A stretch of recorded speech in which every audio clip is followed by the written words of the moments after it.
So this is one of those, we call them spaghetti string tops. It has the built-in bra, and I find the elastic goes on these. So I've had this one for I think 3 or 4 years, and then I just replaced the elastic. So I found the front half and the back half, and then I find the half on my elastic, and I pin it in about 1 centimeter.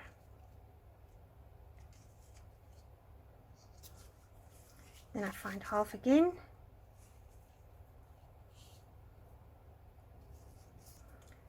and half again, and I keep on repeating this until I've pinned the whole elastic in place.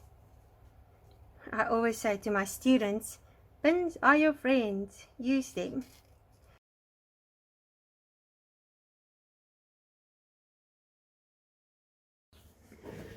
So now I'm going to sew it. Let me show you up here. I like to use that stitch. I'm going to use this, that one there. It's more stretchy, and also it doesn't break, the stitch length doesn't break. So what I do is I put my zigzag on the biggest thing I can. This little lever goes up to number 7, and then by stitch length I make very short, like 1 millimeter. If you put your sewing machine down, I just pull my pins out. I like to put my pins like this because then it's easy to pull out. So always make sure your cotton is at the top, that little lever is at the top, because then your cotton don't pull out when you start working. So hold your threads and then just reverse, start pulling your pins out. I pull my elastic quite a lot, and that way your cotton doesn't break when you try and put it on.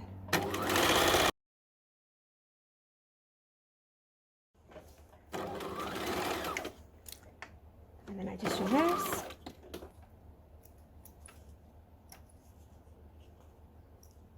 So the back looks like that, you can see it, and the front is like that, and when it's on it stretches so it doesn't bother you.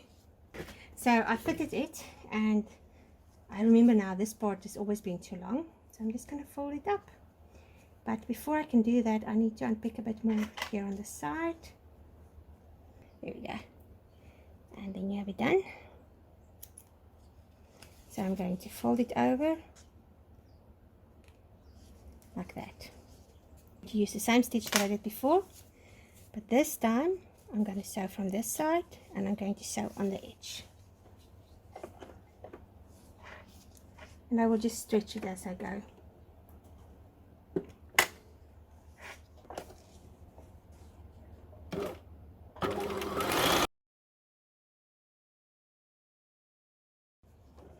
Then reverse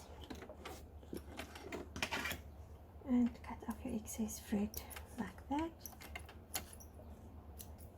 and now I'm just going to sew up the side seam. I'm just going to go back to straight stitching, stitch length on about 3. Make sure this lever is at the top. Hold your cotton and move it up, because then your thread doesn't pull out when you start sewing. And don't worry about that part, it won't unpick or unravel. T-shirting is usually quite sturdy. And then let's do this side, and it is done. You can see the elastic, and like I said, that serpentine stitch is very stretchy. Look at that, it doesn't break. If I use zigzag it would have broken by now.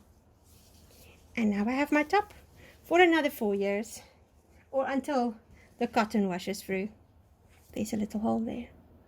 I think I'll just darn it quickly. So I've got some very old, I think it was still my granny's linen thread, and I like to darn with that. So when you have a little hole like that, what you do is you catch that stitch that's going to pull, and then I catch the top stitch there, And then I go back to that little hole.